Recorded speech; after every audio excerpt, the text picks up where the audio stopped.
চলে যাচ্ছি ডক্টর আলিফের কাছে, ফিরে আসবো আবার আপনাদের কাছে। সেই পর্যন্ত আমাদের সঙ্গে থাকুন। Stay tuned for your food creator FM. চলুন আমরা যাই। আমরা আলিফ আরেকবার বলতে হবে। আসসালামু আলাইকুম লিসেনার্স। থ্যাংক ইউ রাসেল ভাই। পরপর 2 সপ্তাহ আমার জন্য খুব আনএক্সপেক্টেড আর সেটাই। তো এখন ঘটনা শুরুর আগে ছোট্ট একটা ইনসিডেন্টের কথা বলি। আজকের ঘটনা, আজকে আমার মানে সিস্টার ইন ল আর কি, উনি দুপুরবেলা ভাত খাওয়ার সময় গরুর মাংস দিয়ে ভাত খাচ্ছিলেন। তো ভাত খাওয়ার সময় গরুর একটা হাড় আটকে যায় গলার ভিতরে। আচ্ছা। এমন ভাবে আটকে যায় যে উনি এতই বমি করেছেন যে সকালে যা খেলেন সেটা সব বমিতে চলে আসে, পুরো পেট খালি, অবস্থা খুব খারাপ এবং একটা পর্যায়ে সহ্য করতে পারছিল না। পরে আমার শাশুড়ি বললো, দেখো আমি জানি না এটা লোকটাকে, এর আগের বার যখন আমার ওয়াইফের যখন কাটা বেঁধেছিল ভোরবেলা খুব বৃষ্টির মধ্যে আমি এই জায়গায় গেছিলাম, একটা লোককে পেয়েছিলাম, আমি জানি না আজকে সেখানে পাবো কিনা, তুমি তো চালা আমার সাথে। আমি বললাম ঠিক আছে চলেন। আজকে বিকাল 5:30 দিকে আমার ধানমন্ডি থেকে ধানমন্ডি যাওয়ার কথা আর কি, ওনার সাথে রিক্সা উঠি। ওঠার পরে উনি রিক্সাওয়ালাকে নিয়ে খুব বেশি দূরে না গেলাম একটা জায়গায়, দেখলাম একটা বুড়ো লোক বসে আছে, চুপ করে বসে তসবিহ পড়তেছেন এবং ডিজিটাল তসবিহ, ছোট ডিজিটাল তসবিহগুলো পড়তেছেন। তো আমার শাশুড়ি আসসালামু আলাইকুম চাচা, আপনি আমাকে চিনতে পারছেন? বাসায় যা কাটা সরে যাবে বলি নাই, আমি তো সাথে ছিলাম, আমি সাক্ষী। বাসায় যা কাটা সরে যাবে। বাসায় গেলাম, রাসেল ভাই বলে যাওয়ার সময় একটা মসজিদে 10 টাকা দিয়ে যাস। আমরা ওই পাশ দিয়ে একটা মসজিদ পরে আর কি, আমরা দান বাক্সে 10 টাকা দিয়ে যাই। 10 টাকা দিয়ে হচ্ছে রিক্সাওয়ালার কাছ থেকে নিয়ে, ওই সময় সাথে ভাঙতি ছিল না। রিক্সাওয়ালাকে বলি যে ভাড়া যা আসবে, যাওয়া আসার ভাড়া, তুমি যা টাকা দিবে আমি পরে তোমাকে অ্যাডজাস্ট করে দিচ্ছি। তো ওর কাছে 10 টাকা নিয়ে আমি দান বাক্সে দিয়ে দিই। বাসায় পৌঁছানোর সময় রাস্তায় ফোন দিই, কি বলো গলায় কাটা সরছে? বলে না এখন, মানে ইয়াটা সরছে নাকি, হাতটা সরছে নাকি? না এখনো সরে নাই। বাসার একদম নিচে রিক্সাওয়ালাকে যখন ভাড়া দিলাম, শেষ করলাম, হঠাৎ করে আমার মোবাইল ফোনে সিঁড়ি দিয়ে ওঠার সময় আমার শাশুড়ি মোবাইল ফোনে ফোন আসলো যে কাটা সরে গেছে। টাকাটা শোধ হওয়া পর্যন্ত কাটা সরেনি, আমি যখন টাকাটা দিয়ে ফেললাম তখনই শুনে ফেললাম যে হাতটা সরে গেছে। এটা ছিল রাসেল ভাই আমার অদ্ভুত ঘটনা। আজকে 5-6 ঘন্টা আগের ঘটনা। আচ্ছা, ওকে। তো আমার যে ঘটনা সেটা হচ্ছে চট্টগ্রামের। আসলে এটা কিন্তু ঘটনা না, জাস্ট আমার সাথে আজকে একটা ইনসিডেন্ট হয়। তো আমি যে ঘটনা আজকে শেয়ার করবো সেটা চট্টগ্রামের রাঙ্গুনিয়া থানার গুমাইবিল নামক একটা বিলের ঘটনা আর কি। তো ওইখানকার এলাকার লোকজন ওই জায়গাটা বলে গোমার বিল। আচ্ছা, অনেকেই চেনে, হয়তো চিনতে পারে। ওই আশেপাশে যে ধান হয় বাংলাদেশে নাকি 1 সপ্তাহ ধান মানে ওইখানকার চাল দিয়ে চলে, এত ফেমাস ওই জায়গার মানে চাল আর কি, ধান আর কি। তো যে লোকটা ঘটনা পাঠিয়েছেন তিনি হচ্ছে আমার ডেনি ভাই, আমি আগে বলেছিলাম, ওনার এক পরিচিত ভাই, ওনার বাড়ি চিটাগং, উনি ঢাকায় থাকতেন, পড়াশোনা করতেন। ঘটনা 2000 সালের ঘটনা। সেদিন নর্মালি পড়াশোনার প্যারা যাচ্ছিল, হঠাৎ করে একদিন টিফিন টাইমে, রেগুলার প্রতিদিন স্কুলে যেতেন, স্কুলে যাওয়ার একদিন ওই দিন টিফিন টাইমের বাবা মা হঠাৎ করে, মানে টিফিন টাইমে বাবা মাকে দেখতে পায় নিচে, বাবা মা পারমিশন নিয়ে ওর ছুটি নিয়েছে। হঠাৎ করে ছুটি কেন? পরে বাবা মার সাথে আপনার গাড়িতে উঠার পরে জানতে পারে যে ওনার দাদু মারা গেছেন। আমি যে ভাইয়ের কথা ঘটনা বলছি তার নাম হচ্ছে প্রমিত, উনি একজন হিন্দু ব্যাকগ্রাউন্ডের মানুষ আর কি। তো দাদু মারা গেছে, ওনার খুব মন খারাপ হয়ে যায়, ওনাকে খুব আদর করতো আর কি। মনটা এত খারাপ হয়ে যায় যে যেতে যেতে ওনার বেশ খারাপ লাগে। তো চিটং রওনা দিয়ে দেয়। চিটং পৌঁছানোর পরে ওনাদের বাড়ির লোকজনরা সবাই, ওখানে ওনার দাদু খুব ফেমাস ছিলেন, তো আশেপাশের লোকজনরা সবাই জড়ো হয়েছিল। তো রিচুয়াল শেষ করার পরে এই যে বিলের ঘটনা বলছিলাম, সেই বিলে ওনার লাশ নিয়ে যায় পোড়ানোর জন্য। আশেপাশে সবাই, অনেক মানুষই গিয়েছিল আর কি লাশ পোড়াতে। তো লাশ ধরে নিয়ে আগুনে দিয়েছে আর কি। তো ওখানে আপনার ডিপেন্ড করে কে কিভাবে লাশ পোড়ায়। অনেকে চন্দন কাঠের লাশ পোড়ায়, যে যেরকম বড় লোক সে বা যার এরকম টাকা আছে সে সেরকম ভাবে লাশ পোড়ায় আর কি। তো ওনার লাশ পোড়ানোর সময় সন্ধ্যা 6টা বেজে যায় পোড়াতে। তো একটা লাশ, উনি বললেন যে একটা লাশ নাকি পোড়াতে মানে ক্রিমেশন কমপ্লিট করতে 8 থেকে 10 ঘন্টা সময় লাগে। তো কেউ ঘি দেয় বা ঘি দিয়ে পোড়ায়, অনেকেই ডিফারেন্ট ভাবে স্টাইলে পোড়ায় আর কি। তো ওনাদের লাশ পোড়ানোর মাঝখানে রাত তখন 9টা কি 10টা বাজে, এমন সময় পড়ছে আর কি। ওই সময় ডেড বডি পড়ছে। উনি বলছিলেন যে এটা ওনার জীবনের প্রথম কোন ডেড বডিকে পোড়াতে দেখা আর কি, পুড়তে দেখা। হঠাৎ করে, এটা তার দাদুর বয়স 75 to 80 হবে, হঠাৎ করে একটা লোক ঠিক 10টার দিকে তাদের ঘাড়ে হাত রাখে। এবং তার ফ্রেন্ডরা ছিল, তার 8-10 জন ফ্রেন্ড ছিল, তার দাদুর বন্ধু বান্ধব ছিল, তার বাবার বন্ধু বান্ধব ছিল, বাবা ছিলেন। হঠাৎ করে তার বাবা বলে যাই চলে যাই বাড়িতে চলো। তো এই বন্ধু বান্ধব বলছে যে যাওয়ার দরকার নেই, থাকো কিছুক্ষণ আমাদের সাথে থাকো, একদম শেষ করে যাও, তোমার তো রেসপন্সিবিলিটি আছে, তোমার তো দাদু হয়, রেসপন্সিবিলিটি থাকে আছে, যেহেতু থাকো এখানে, একটা পর্যায়ে আমি তোমাদেরকে বাসায় নেই। তোমার মুরব্বীরা বলছিল ঠিক আছে বাবা তুমি চলে যাও, আমি ওকে না আমার বাড়িতে পৌঁছাই দিব না, সমস্যা নেই। তখন হঠাৎ করে তার কাঁধে একজন হাত রাখলো, হাত রেখে বলল, বাবা দাদুরা, আমার নাম রতন, আমি তোমার দাদুর খুব ঘনিষ্ঠ বন্ধু, ছোটবেলার বন্ধু, আমার বাড়ি এখান থেকে একটু দূরে। তো এই জায়গায় একদিন একটা লাশ পুড়িয়েছিলাম, একটা ঘটনা শেয়ার করি, শোনো। তোমরা তো এখানেই আছো, ঘটনা শোনার সময় কেউ ভয় পাবা না তো? বলে না আপনি বলেন। মুরব্বী মানুষ একটা ঘটনা বলছে, হঠাৎ করে মানে একটা লাশ পুড়ছে পাশে, একটা ঘটনা শোনাটা কিরকম লাগে না? তারপর বলছে ঠিক আছে বলেন আপনি। বলে ঘটনাটা অনেক আগের। ওই মহিলা লোকটা বলছিলেন, বয়স্ক লোকটা, রতন দাদু যে ছিলেন, তিনি বলছেন ঘটনাটা অনেক আগের। তখন আমি সবেমাত্র বিয়ে করেছি, 7 দিন হয় বউ ঘরে তুলেছি। তো এর আমাদের উত্তর দিকে একটা বাড়ি ছিল, ওই বাড়িতে একটা মেয়ে ছিল, নাম হলো রিনা। আমি খুব আদর করতাম ওকে, আমাকে দাদা দাদা করে ডাকতো। আমি খুব আদর করতাম মেয়েটাকে। তো ওই মেয়েটা ছিল আমার এক কাকার মেয়ে, আমি রাসু কাকা নাম। আমি প্রতিদিনই মেয়েটাকে দেখতাম। হঠাৎ করে বাড়িতে পৌঁছালাম, সন্ধ্যার দিকে পৌঁছানোর পর শুনতে পারলাম যে মেয়েটা মারা গেছে। গতকালকে মেয়েটাকে দেখলাম উঠানে খেলছে, দৌড়াচ্ছে, 17 বছর একটা মেয়ে। কোন একটা ঘটনা ঘটে যার কারণে বিষ খেয়ে সে মেয়েটা আত্মহত্যা করে। এটা একটা সুইসাইডাল কেস ছিল। তো অনেক আগের ঘটনা। তো এত আগে পুলিশকে ডাকাও অনেক দূর পাড়ি দিতে হতো, যেহেতু অনেক অজপাড়া গায়ের মধ্যে ছিল ঘটনাটা। তো ওই দিনই রাতের বেলা আর আশেপাশে সমাজে চক্ষু লজ্জা ছিল। যেহেতু ওই দিন প্রচন্ড বৃষ্টি ছিল, আর মানে কাদা, মানে উনি বলে যে কাদা হাঁটু সমান কাদাটা পেরিয়ে আমি ওই বাড়িতে যাই। যে বাড়ির মহিলারা কান্না করছে, কিন্তু পুরা গ্রাম, পুরা আশেপাশের বাড়ি মাত্র 5 জন মানুষ, আমি সহ, ওই লোক সহ, রতন দাদু সহ আর কি 5 জন মানুষ।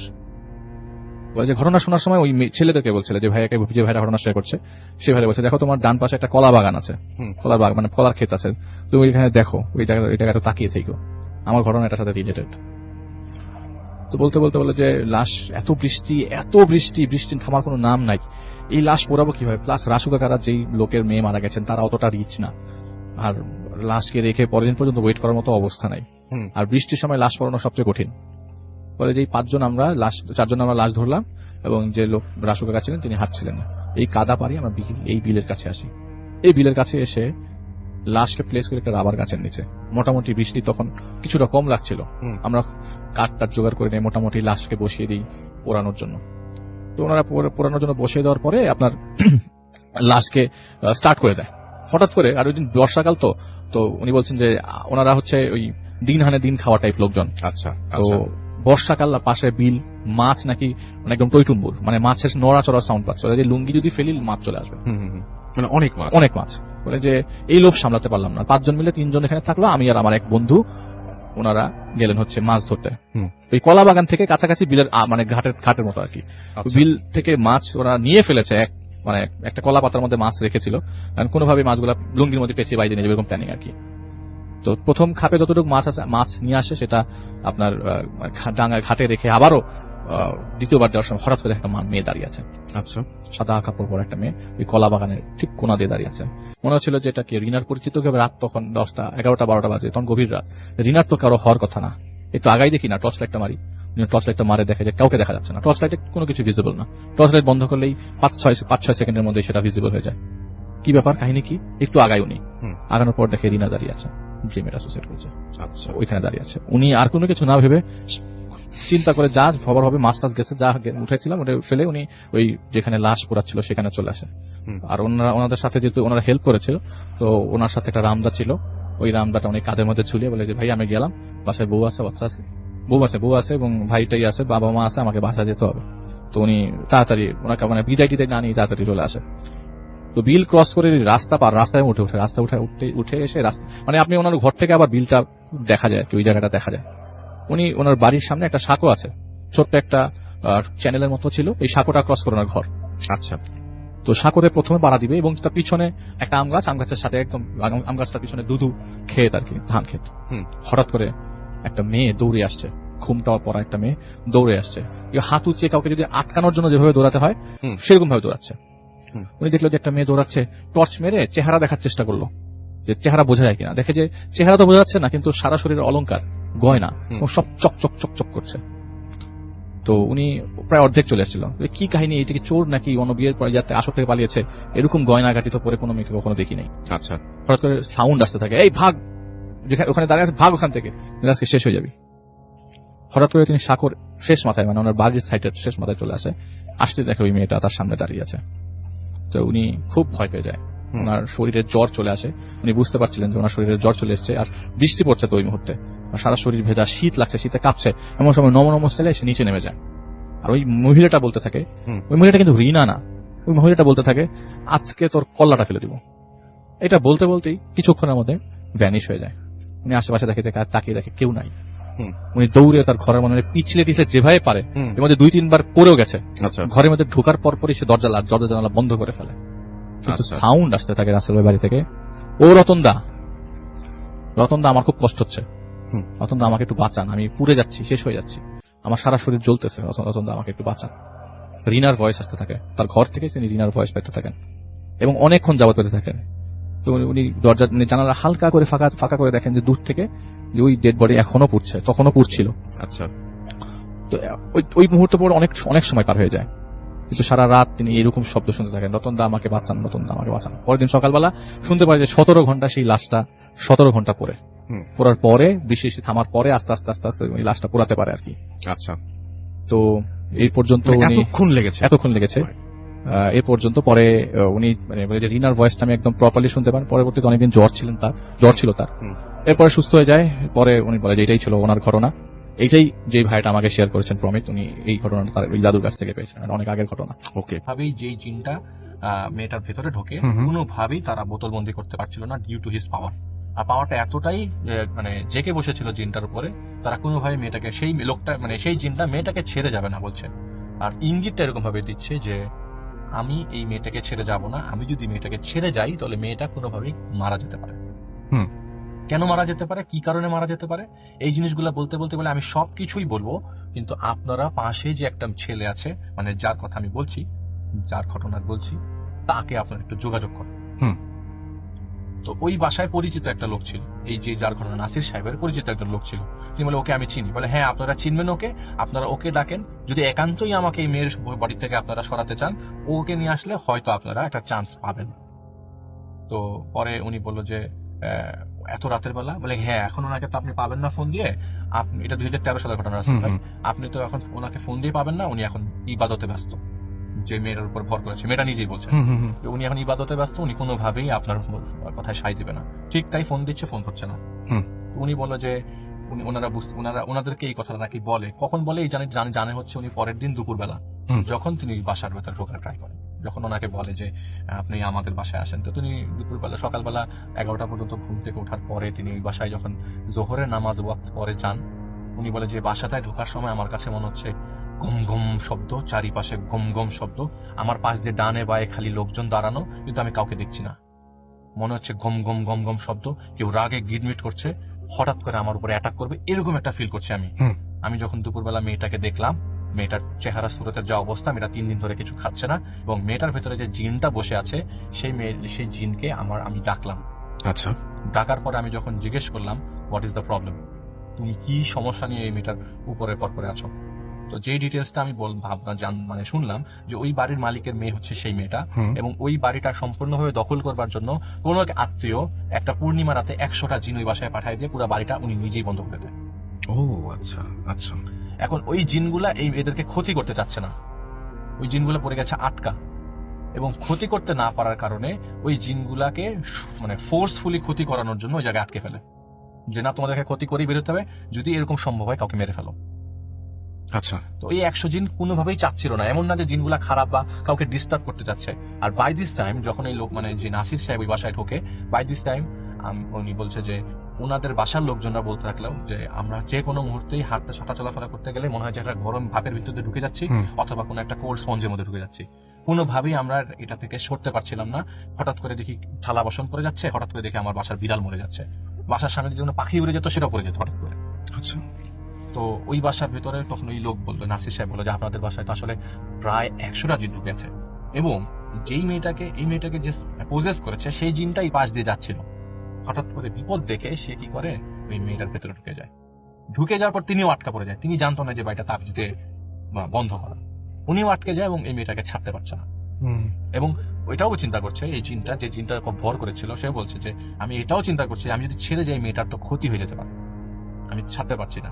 আর এই জিনটা কোনোভাবে খারাপ ক্ষতি করার মতো মানে ইন্টেনশন নিয়ে সে মেয়েটার ভেতরে ঢুকে নেই।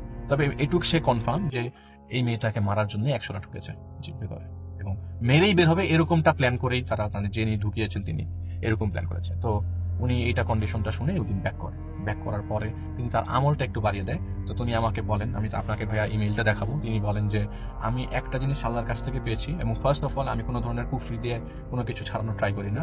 আমি আল্লাহর কাছ থেকে একটা জিনিস পেয়েছি, সেটা হচ্ছে তিনি আমাকে একটা পাওয়ার দিয়েছেন যেটাতে আমি বুঝতে পারি আমার পাশ দিয়ে কি হবে, আরেকটা তিনি পাওয়ার দিয়েছেন আমি স্বপ্নে যেটা দেখি সেটা পরবর্তী দিনই পেয়ে যাই। আল্লাহ বলো কি।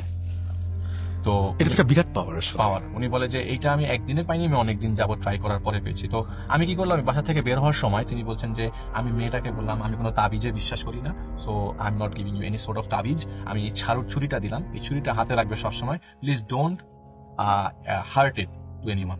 তুমি এটা দিয়ে কাউকে হার্ট করো না, নিজেকে হার্ট করো না। তুমি যদি কোনো কাউকে দেখো তাহলে এটা ওর দিকে তাক করবে, ওর থেকে চলে যাবে। মানে সেটাই আমি বুঝতে পেরেছি, মানে জাস্ট ওইটা ওই কাউকে আঘাত করার জন্য না, জাস্ট ওইটা দেখালেই যে আপনার সামনে যারা অ্যাটেম্পটা নিলেই তিনি চলে যাবেন, যে ওকে ক্ষতি করতে যাবে সে আর ভয় আসবে না। তো পরবর্তী দিন তিনি কি করলেন, আসরের ওয়াক্তের পরে ওই বাসায় গেলেন, যাওয়ার পরে ওই মেয়ের সাথে কথা বললেন, কি ব্যাপার, কি অবস্থা? বলে আমি আলহামদুলিল্লাহ অন্য কিছু খাইনি, আপেল খাইছি। আর কি বলে যে আমার সামনে এক এক সময় এক এক ধরনের এক একটা মানুষ আসে, আমি যখনই ছুরিটা তাক করি তিনি আমাকে গালি দিয়ে চলে যায়, আমাকে ক্ষতি করতে আসে, আমাকে হুমকি দিচ্ছে, হুমকিতে চলে যাচ্ছে। এবং আমি এক একটা ফেস এক এক রকম দেখি, কখনো দেখি নীল, কখনো লাল, কখনো নীল, এবং ফেস গুলা খুব বড়, খুব বিদকুটের ফেস। একটা ফেস গেলে আরেকটা ফেস একই রকম ফেস আর আসে না। আমি জিনিসটা ফেস করছি, তবে ছুরিটা কাজ করছে। ছুরিটা আমি যখনই দেখাই তখন আমাকে গালি দেয়, এবং খুব ফানি লাগছে যে মানে খুব বাজেভাবে ভেঙচি কাটছে, কেটেই চলে যাচ্ছে। এবং এমন ভাবে চলে যাচ্ছে যে ওই বাড়ি ছেড়ে চলে যাচ্ছে না, ওই বাড়ির ভিতরে থাকছে কিন্তু সামনে আসছে না। তো আর যেই জিনটা ওনার ওই মেয়েটার ভেতরে ছিল, ওই জিনটাকে সে সরাই ফেলে।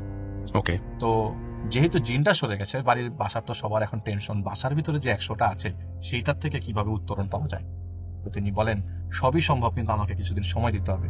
এটা বলে ঠিক 3 দিন পর তিনি যখন এশার নামাজ পড়ে ঘোরে পড়ে যাচ্ছে, হঠাৎ করে তার ঘোর চলে আসে একটা, এবং ঘুমটা আসার কথা না। তিনি বলছেন আমি হঠাৎ করে ঘুমাই যাচ্ছি, ঘোরে চলে যাচ্ছে। ঘোরের মধ্যে আমি একটা জিনিস দেখি যে কয়েকটা কালো হাত ওই বাসার পাশে একটা পাতিল গাড়ে, বাসার পশ্চিম দিক বরাবর একটা আম গাছ আছে, আম গাছের নিচে একটা পাতিল ঢুকিয়ে দিচ্ছে, বেশ গর্তের মধ্যে একটা পাতিল, যেটা চারিপাশে সাদ লাল কাপড় দিয়ে ঢাকা। ওটা না একটা কালো হাত মাটিটা খুঁড়ে পাতিলটা ঢুকিয়ে দিচ্ছে।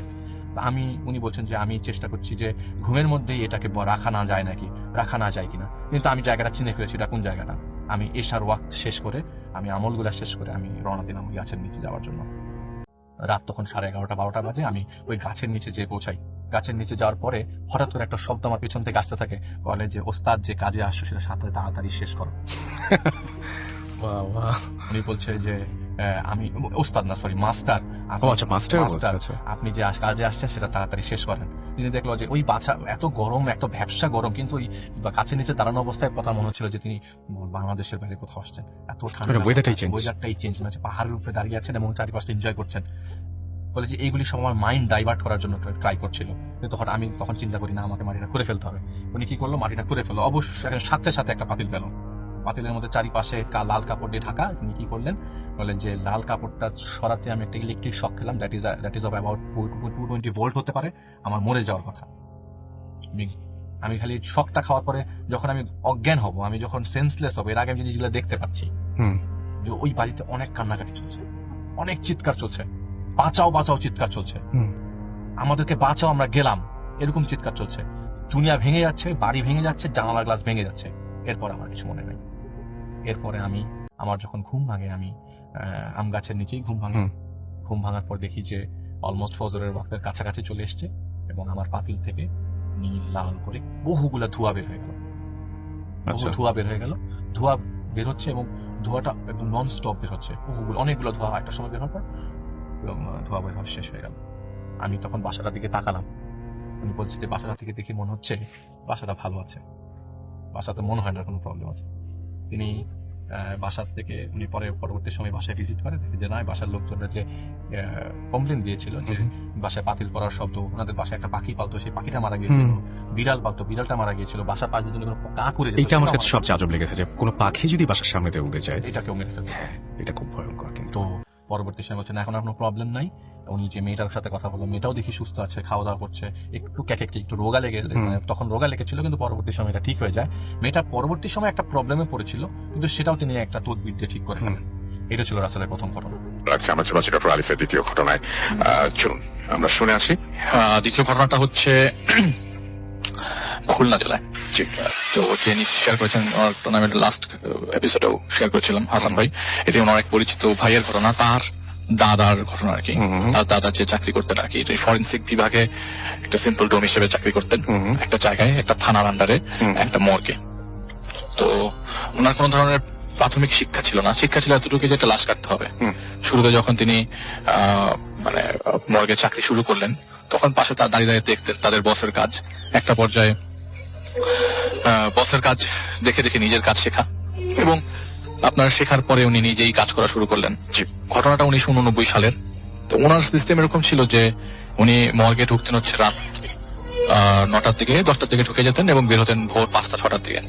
বাকিটা সময় সে সকালবেলা বাড়িতে যে খাওয়া দাওয়া করে ঘুম দিতেন, এক ঘুমে সে একবার দুপুরবেলা উঠে আবার বিকালবেলা 8টা এবং রাতের বেলা জিনিসপত্র যদি বাড়িতে কিছু লাগতো কিনে দিয়ে আবার তিনি চলে যেতেন মর্গে।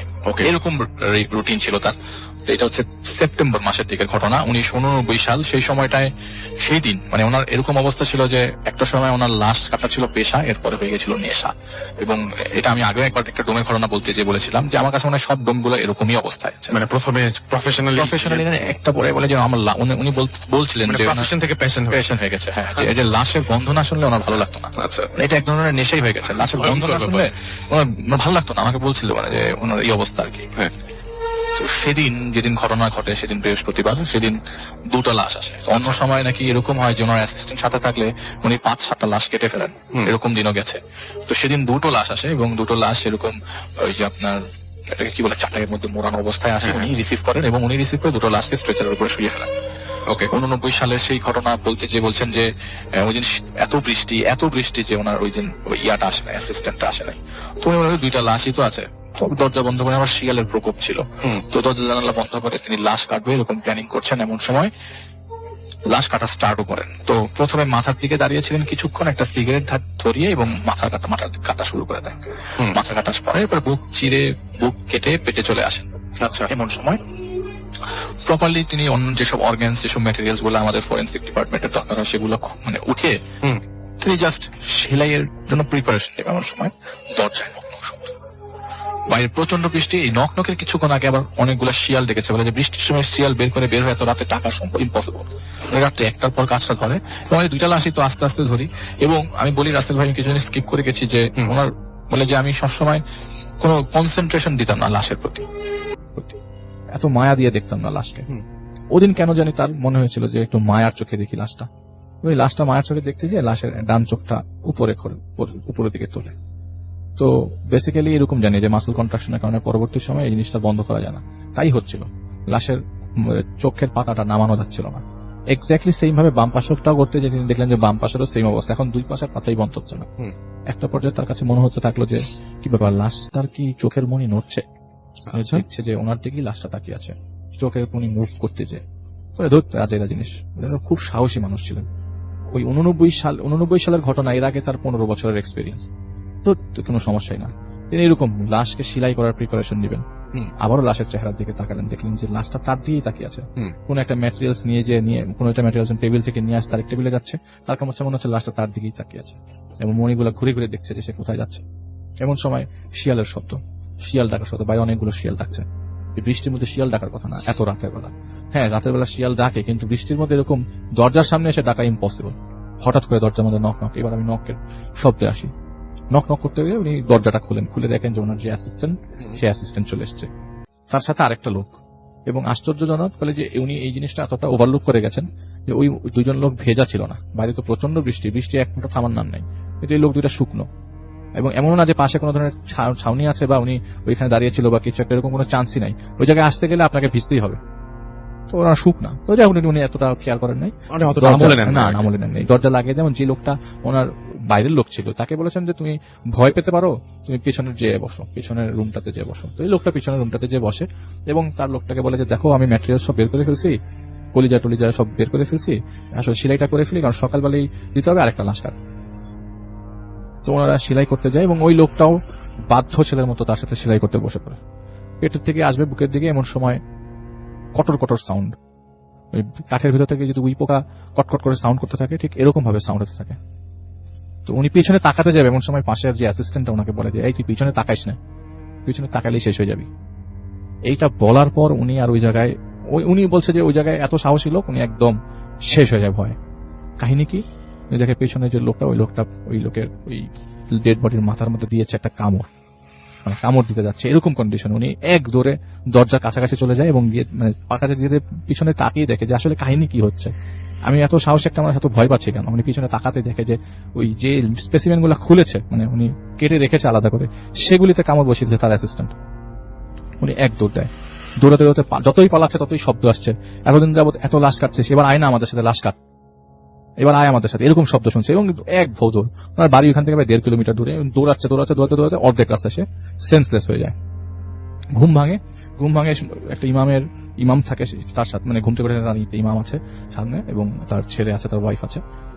ঘটনা বলে সবাইকে যেরকম ঘটনা, খুব ভয় পেয়ে গেছিলাম, গতকালকে এরকম একটা ঘটনা ঘটলো, আমাকে যেতে হবে তাড়াতাড়ি। তিনি যান মর্গে যাওয়ার পরে উনি দেখেন যে মানে রাসেল ভাই ঘটনাটা অনেকদিন যাবত কেস হিসেবে ছিল আর কি, ওই ডেড বডি গুলো পাওয়া যায়নি যেহেতু বেওয়ারিশ ছিল। তো ওইখানে শুধুমাত্র কয়দিন যাওয়ার পর উনি দেখেন যে একটা হাড়গোড় পড়েছিল আর পুরো রক্তের চাপ, দুটো লাশ উধাও ছিল, দুটো লাশই পাওয়া যায়নি পরে। এবং 1 বছর যাবত এটা ওনারা খোঁজার চেষ্টা করেন কি হয়েছিল কেন হয়েছিল, কিন্তু কেউ কোনো ধরনের ক্লু পাননি। তো পরবর্তী সময়ে উনি জব ছাড়বে এরকম প্ল্যানিং করছিল। তো যেহেতু রাসেল ভাই আমি আগেও বলেছিলাম এটা একটা নেশা, তো উনি এক হুজুরের কাছে গিয়েছিল, আসো আদৌ কোনো ধরনের তাবিজ তোমার করে নিজেকে সেভ করে কি তিনি আবারও সেই প্রফেশনটা স্টার্ট করতে পারবেন কিনা। তো ঘটনাটা কি ঘটেছিল সেটা তার হুজুরের কাছ থেকে সেই ইনফরমেশনটা নেয়। ইনফরমেশনটা এরকম ভাবে নেয় যে কাহিনী কি, তো বলে যে ওই যে লোকটা লাশ কাটছিল তিনি, এমন হতে পারতো সে আরেকটা লাশ কাটতে পারতো, কিন্তু সে এই লাশটাই কেন স্টার্ট করলো। এই লাশটা যিনি ছিলেন তিনি আসলে জিন পালন করতেন 2-3 জন, এবং এই জিন দেখতে তাদের একটা মনোমালিন্য হয়ে যায় আর কি। তো একটা পর্যায়ে জিনরা তার লাশটা সরিয়ে ফেলে ব্ল্যাক ম্যাজিকের জন্য, হতে পারতো এটা ব্ল্যাক ম্যাজিক, উনি বলেন সঠিক জানেন না, কিন্তু এই লাশগুলো জিনগুলোই সরিয়ে ফেলে ওইখান থেকে, ওই লাশগুলো খুঁজে পাওয়া যায়নি। তো পরবর্তী সময় আসলে ওই যে ইচ্ছা যেটা করে আর কি, লাশ কাটার ইচ্ছা, নেশা হয়ে গেছিল।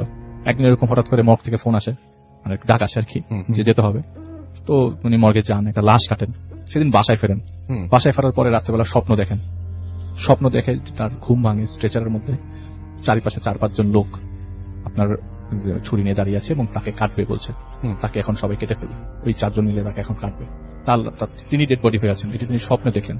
ঘুম থেকে ভাঙার পর রাসেল ভাই তার ডান পাশটা পুরো অবশ হয়ে গেল। ওইটা প্রায় 30 বছর যাবত অবশ, এখন পর্যন্ত অবশ, একটু আগে মেসেজ পর্যন্ত অবশ। যে লোকটা শেয়ার করেছেন তিনি এই হাসান ভাইকে বলেছেন আর কি যে এখন পর্যন্ত অবশ এবং সবার কাছে দোয়া চেয়েছেন রাসেল ভাই। ওকে, এটা কোনো সুরাহা করতে পারেননি। 30 বছর যাবত তার ডান পাশটা অবশ্যই আছে এখন পর্যন্ত, আমি আপনাকে চাইলে এটা প্রুফ দিতে পারবো। ওকে, থ্যাংক ইউ সো মাচ।